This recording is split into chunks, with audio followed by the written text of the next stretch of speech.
और middle east युद्ध से जुड़ी हुई बड़ी खबर आपको बता दें, जहां पर डोनाल्ड ट्रंप ने रात करीबन 1:30 बजे अपने ट्रुथ प्लेटफॉर्म के जरिए ये ऐलान किया कि सीज फायर को आगे बढ़ा दिया गया है। साथ ही साथ वो ये भी कहते हैं कि ईरान से जब तक कोई सहमति नहीं बनती तब तक किसी तरीके से जो सीज फायर की मियाद है वो आगे बढ़ी रहेगी। साथ ही साथ उन्होंने ये भी कहा कि अभी ईरान पर अमेरिका कोई हमला नहीं करने वाला। तो 2 हफ्ते का सीज फायर खत्म होने से ठीक कुछ ही घंटे पहले डोनाल्ड ट्रंप ने ये प्लेटफॉर्म के जरिए जानकारी दी और क्या कुछ कहा गया आपको रिपोर्ट के जरिए दिखाते हैं।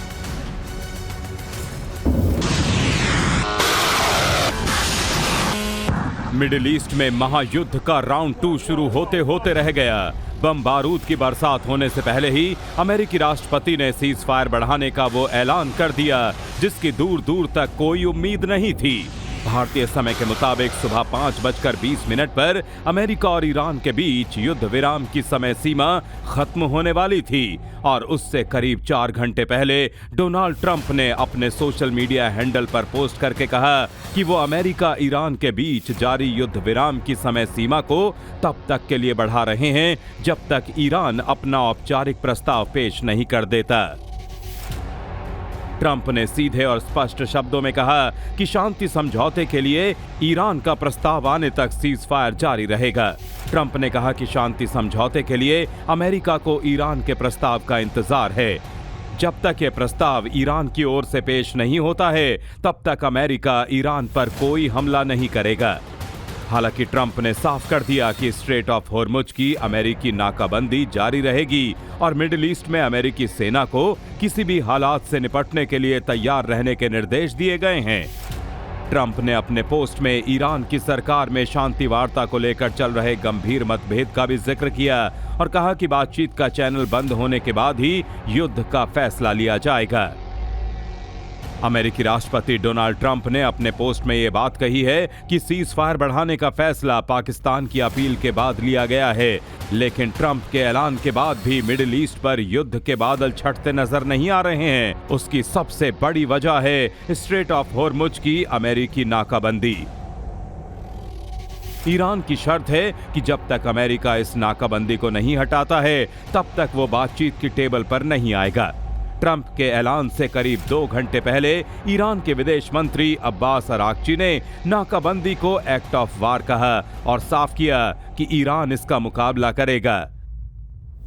अराक्ची ने कहा कि ईरान के बंदरगाहों की नाकाबंदी एक्ट ऑफ वॉर है और यह युद्ध विराम का उल्लंघन है। किसी कमर्शियल शिप पर हमला करना और उसके क्रू को बंधक बनाना इससे भी बड़ा उल्लंघन है। ईरान प्रतिबंधों को बेअसर करना, अपने हितों की रक्षा करना और दादागिरी का सामना करना जानता है। अमेरिका और ईरान दोनों ही देश इस वक्त एक ऐसे डेडलॉक की हालत में हैं जिसका कोई समाधान दिख नहीं रहा है। शांति समझौते के लिए अमेरिका जो शर्तें लगा रहा है वो ईरान को मंजूर नहीं है, तो दूसरी ओर ईरान की शर्तों को ट्रंप खारिज कर चुके हैं।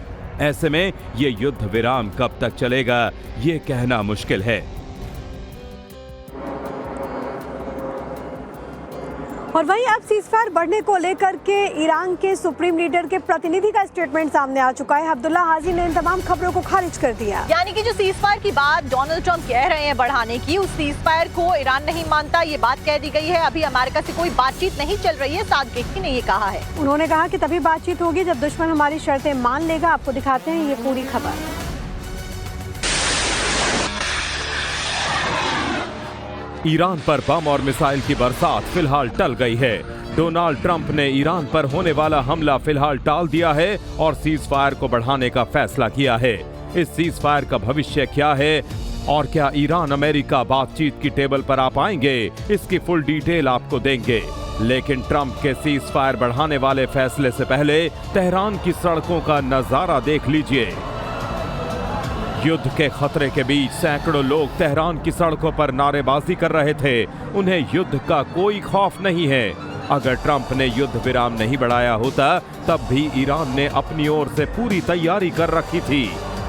ईरान की इस्लामिक रिवॉल्यूशनरी गार्ड कॉर्प्स यानी IRGC ने तो बाकायदा मिसाइलों की नुमाइश भी शुरू कर दी थी। ट्रंप ने युद्ध विराम बढ़ाने का ऐलान तो कर दिया, लेकिन ईरान बातचीत के लिए सामने आएगा ये तस्वीर थोड़ी धुंधली है।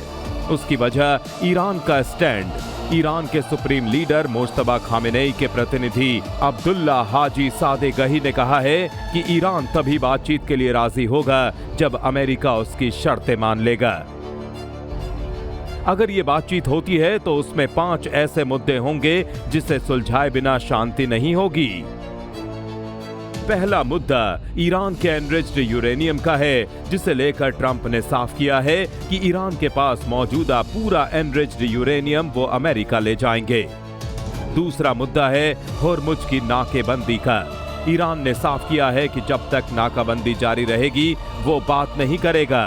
तो अमेरिका का कहना है कि समझौता होने के बाद भी होर्मुज खोला जाएगा। तीसरा मुद्दा है होर्मुज से जहाजों की आवाजाही और टोल का। ईरान होर्मुज को अपना क्षेत्र बताता है और यहां से गुजरने वाले जहाजों से टोल वसूलना चाहता है। चौथा मुद्दा है आर्थिक प्रतिबंध हटाने और ईरान की संपत्तियों को रिलीज करने का। समझौता होने की हालत में अमेरिका इसके लिए राजी हो सकता है। पांचवा मुद्दा है लेबनान का। ईरान का मानना है कि लेबनान पर इजराइल के हमले बंद हों, लेकिन इजराइल का कहना है लेबनान के मामले में ईरान का कोई रोल नहीं है। मिडिल ईस्ट में अगले 24 से 48 घंटे बेहद अहम हैं। अब देखना है कि स्थायी शांति की पहल कौन करता है। और सीजफायर होने की जानकारी खत्म होने के बाद में, यानी कि सीजफायर की जानकारी मिलने के बाद में ईरान के द्वारा मिसाइलों की परेड निकाली गई जिसमें बैलिस्टिक मिसाइल शामिल रही। इसको एक तरीके से शक्ति प्रदर्शन के तौर पर भी देखने को मिल रहा है। और सबसे बड़ी बात है कि खुर्रम शहर जैसी मिसाइलों का ईरान की तरफ से प्रदर्शन किया गया। एक परेड ईरान ने निकाली है, क्योंकि आपको मालूम है कि बीते दिन सीजफायर की अवधि खत्म हो रही थी, तो इसी दौरान ईरान की तरफ से एक शक्ति प्रदर्शन किया गया जिसमें उसने मिसाइलों का एक तरीके से नुमाइश करते हुए वो नजर आया। तो आप देखिए तेहरान की सड़कों से तस्वीरें सामने आई है जहां पर हजारों की तादाद में लोग एकत्रित होते हैं, शक्ति प्रदर्शन में शामिल होते हैं। बैलिस्टिक मिसाइलों का प्रदर्शन जमकर यहां पर किया जाता है। ईरान की खुर्रम शहर मिसाइल मध्यम दूरी की बैलिस्टिक मिसाइल है। 2000 से 3000 किलोमीटर की दूरी तक अटैक करने में सक्षम है। मिसाइल तकरीबन 1800 किलो तक का वॉरहेड भी ले जा सकती है।